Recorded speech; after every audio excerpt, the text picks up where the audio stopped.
வணக்கம். பரபரப்பு மீடியா செய்திகளுக்காக நான் நிரோஷன். சிரியாவில் அசாத் அரசை கவிழ்த்து ஆட்சியை பிடித்திருப்பது HTS எனப்படும் ஹயாத் தஹ்ரீர் அல்-ஷாம் இயக்கத்தின் தலைமையிலான இஸ்லாமிய இயக்கங்கள். அதனால் அந்த இயக்கங்களின் கூட்டணியில் சிரியாவை ஆளப்போகிறது. அதாவது ஆட்சியில் ஒன்றுக்கும் மேற்பட்ட இஸ்லாமிய இயக்கங்கள் இருக்கப் போகின்றன. வேறு வேறு தலைமைகள், வேறு வேறு கொள்கைகள் மற்றும் வேறு வேறு பிராந்தியங்கள்.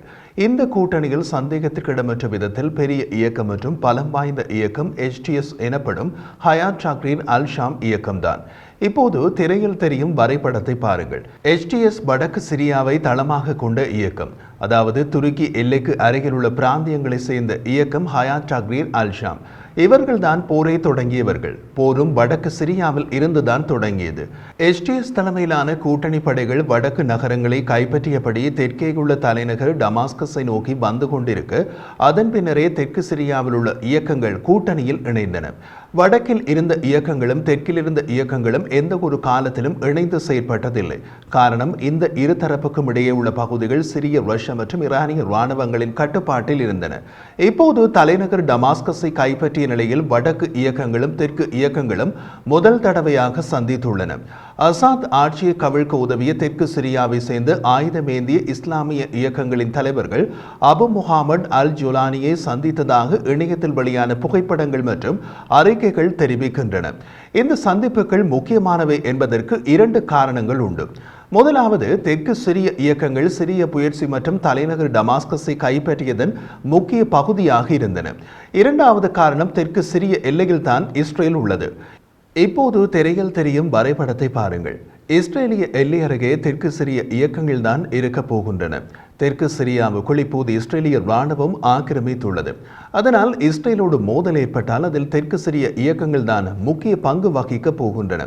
ஆனால் அங்கே இருக்கும் சிரிய இஸ்லாமிய சன்னி பிரிவு இயக்கங்கள் ஏதோ ஒரு வகையில் அமெரிக்க சார்பு இயக்கங்கள். வடக்கில் இருந்து இந்த தெற்கு சிரிய இயக்கங்கள் பெரிய அளவில் மாறுபடுகின்றன.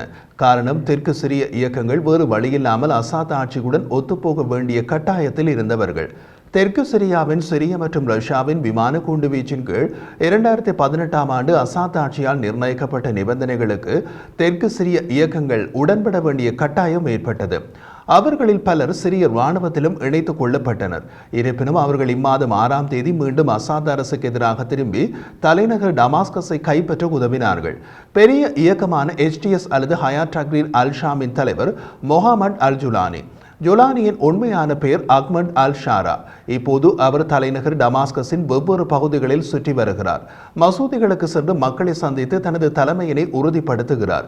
வடக்கு சிரியாவைச் சேர்ந்த அவர் தெற்கு சிரியாவில் உள்ள டமாஸ்கஸில் பெரியதாக அறியப்படாதவர்.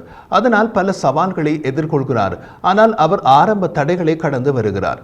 உதாரணமாக, சிரியாவில் முஹம்மது அல் பஷீர் என்ற புதிய பிரதமர் பதவியேற்றார். ஜுலானியின் வெற்றிக்கு முக்கிய காரணியாக இருந்தது சிரியாவில் உள்ள மற்ற இயக்கங்களுடனான HTS-இன் உறவுகளை திறமையாக நிர்வகிப்பதுதான். ஜொலானி ஏற்கனவே டெய்ரெசோர் மாகாணத்தில் உள்ள இயக்கங்களுடன் ஒருங்கிணைந்துள்ளார். அலிப்போவுக்கு அருகே துருக்கி ஆதரவு இயக்கமான SNA எனப்படும் சிரிய தேசிய இராணுவம் இயக்கத்துடனும் உறவுகளை நிர்வகிக்கிறார். இந்த SNA தான் கூட்டணியில் உள்ள இரண்டாவது பெரிய இயக்கம். தெற்கு சிரியாவில் பல ஆண்டுகளாக செயற்பட்ட தலைவர்களை ஜுலானி இப்போது சந்திப்பதாக தெரிகிறது. தெற்கு சிரியாவில் உள்ள தாரா பிராந்தியத்தின் இயக்க தலைவர்களை ஜுலானி சந்தித்ததாக தகவல்கள் தெரிவிக்கின்றன. இவர்களில் அஹ்மத் அல் ஆதே மற்றும் அவரது நெருங்கிய கூட்டாளியான அலி அல் சஃபா அல் முக்தாக் ஆகியோர் அடங்குவார். மேலும் அபு ஹயான் என்று அழைக்கப்படும் முயாத் அல் அக்ராவும் சந்திப்புகளில் கலந்து கொண்டார். அபு ஹயான் இஸ்ரேலிய எல்லையோடு உள்ள தெற்கு கோலானுக்கு அருகில் உள்ள ஹேட் நகரத்தை சேர்ந்தவர். தெற்கு சிரிய இயக்க தலைவர்கள் பெரும்பாலும் ஜுடானிய எல்லைக்கு அருகில் உள்ள புஸ்ரா அல் ஷாம் என்று அழைக்கப்படும் பகுதிகளை பிரதிநிதித்துவப்படுத்துகின்றனர். இந்த பிராந்தியத்தில் உள்ள பெரிய அளவிலான பகுதி ஹவுரான் என்று அழைக்கப்படுகிறது. சில சமயங்களில் ஓடா அல்லது அவ்டா என்று அழைக்கப்படும் அஹ்மத் அல் ஆதே 2018ஆம் ஆண்டு வரை தெற்கு சிரியாவில் சிரிய இயக்கத்தின் முக்கிய தலைவராக இருந்தார். இவரது இயக்கம் அசாத்தின் இராணுவத்துடன் இணக்கத்திற்கு வர வேண்டிய கட்டாயம் ஏற்பட்டது. அவர்கள் ரஷ்யாவின் அசாத்தின் சிரிய அரசுடன் சமரசம் செய்யப்பட்டனர்.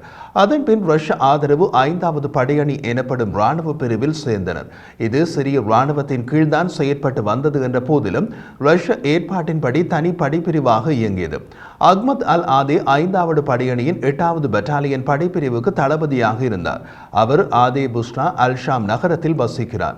சிரிய இராணுவத்தில் வேறு வழியில்லாமல் இணைவதற்கு முன் 2015 தெற்கு சிரியாவில் அரசுக்கு எதிரான இயக்கங்களில் பெரிய இயக்கமான ஷபாப் அக்ல் சுன்னா என்ற இயக்கத்தின் தளபதியாக இருந்தார். அவர் வேறு தெற்கு சிரிய இஸ்லாமிய இயக்கங்களான அல் முதன்னா மற்றும் ஜுபத் அல் நுஸ்ரா போன்ற பிற இயக்கங்களுடன் இணைந்து நட்பு ரீதியில் இணைந்து செயற்பட்டார். சிரிய அரசின் எதிர்ப்பு இயக்கத்தை நடத்திய போது அஹ்மத் அல் ஆதே சிரியாவின் எதிரியான ஜொர்டானுடன் நெருக்கமாக இருந்தார். அந்த நெருக்கம் அவருக்கு தெற்கு சிரியா அவரது நட்பு இயக்கங்களுக்கும் அமெரிக்கா, பிரிட்டன் மற்றும் பிற மேற்கு மற்றும் வளைகுடா நாடுகளுடன் தொடர்புகளை வழங்கியது. அமெரிக்காவும் பிரிட்டனும் ஆயுதங்களை ஜொர்டானூடாக இவருக்கு கொடுத்தன. அவர் அந்த ஆயுதங்களை சக தெற்கு சிரிய இயக்கங்களுக்கு பகிர்ந்தளித்தார். அப்படித்தான் அந்த தெற்கு சிரிய இயக்கங்கள் அசாத் இராணுவத்துடன் போர் புரிந்தன. இப்போது அஹ்மத் அல் ஆதே மீண்டும் கவனத்தை ஈர்த்துள்ளார். காரணம், தெற்கு சிரியாவில் இவர்தான் முக்கிய இயக்க தலைவர். மீதி இயக்கங்கள் இவரது சொற்படி நடக்கின்றன. அத்துடன் சிரியாவின் சன்னி பிரிவு இயக்கங்களுக்காக அமெரிக்கா மற்றும் மேற்கு நாட்டு தொடர்பாளர் இவர்தான்.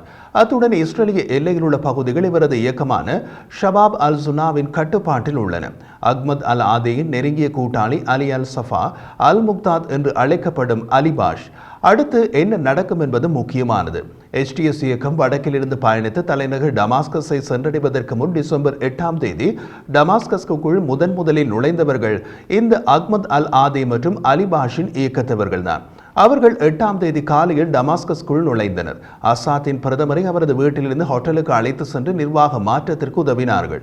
டமாஸ்கஸ் தெற்கு சிரியாவில் இருப்பதால் HTS இயக்கமாக இருந்தாலும் இந்த அஹ்மத் அல் ஆதே மற்றும் அலிபாஷின் இயக்கத்தவர்களின் உதவி இல்லாமல் டமாஸ்கஸில் ஆட்சி செய்ய முடியாது. அஹ்மத் அல் ஆதே தனது ஆதரவு இயக்கங்களில் கட்டுப்பாட்டை கொண்டிருந்தாலும் நசீம் அபு அரா என்ற மற்றொரு முக்கிய நபரும் தெற்கு சிரியாவில் இருக்கிறார். அவர் சிரிய இராணுவத்தில் கேர்னல் பதவியை வகித்தவர். அசாத்தின் ஆட்சி பிடிக்காமல் பல ஆண்டுகளுக்கு முன்பு சிரிய இராணுவத்திலிருந்து விலகிச் சென்றார். அவரும் தெற்கு சிரிய இயக்கங்களால் நன்கு மதிக்கப்படுகிறார். அஹ்மத் அல் ஆதேயின் இயக்கமும் அபுஹயான் போன்ற சிரிய இயக்கங்களும் தெற்கு சிரியாவில் இஸ்ரேலிய எல்லைக்கு அருகிலுள்ள பகுதிகள் உட்பட தெற்கு சிரியாவை இப்போது கட்டுப்படுத்துகின்றன. சிரியாவின் வருங்கால அரசாங்கத்தில் அவர்களுக்கு பங்கு நிச்சயமாக இருக்கும். இவர்களை தவிர ஜுடானிய எல்லைக்கு அருகில் உள்ள டான்ஃப் என்ற இடத்தில் மற்றொரு இயக்கமான மஹவீர் அல் தஃப்ரா என்ற இயக்கமும் உள்ளது. இந்த இயக்கத்தின் சிறப்பம்சம் என்ன தெரியுமா? இந்த மஹவீர் அல் தஃப்ரா என்ற சிறிய சன்னி மதப்பிரிவு இயக்கம் அமெரிக்க இராணுவத்திடம் இருந்து நேரடியாக பயிற்சி பெற்ற இயக்கம். அமெரிக்க இராணுவம் இவர்களுக்கு ஜுடானில் உள்ள அமெரிக்க இராணுவ தளத்தில் வைத்து பயிற்சி கொடுத்தது. இந்த அமெரிக்க ஆதரவு இயக்கம் மஹவீர் அல் தஃப்ராவில் ஆயிரக்கணக்கான போராளிகளும் உள்ளனர். இவர்களும் டமாஸ்கஸ் நோக்கி முன்னேறி நகருக்குள் நுழைந்தார்கள். அத்துடன் இவர்கள் சிரியாவின் ஹோம்ஸ் மாகாணத்தின் சில பகுதிகளை கைப்பற்றினார்கள். HTS சிரியாவில் அமைக்க போகும் புதிய அரசில் இவர்கள் எல்லோரும் இருப்பார்கள். அதுதான் HTS இயக்க தலைவர் ஜுலானியின் பாணி. அதன்படி வடக்கு சிரியா துருக்கி ஆதரவு கோட்பாடோடு கொண்டவர்களையும் தெற்கு சிரியா அமெரிக்கா மற்றும் ஜொர்டான் ஆதரவு கொண்டவர்களையும் கொண்ட ஒரு கலவையாக இருக்கும்.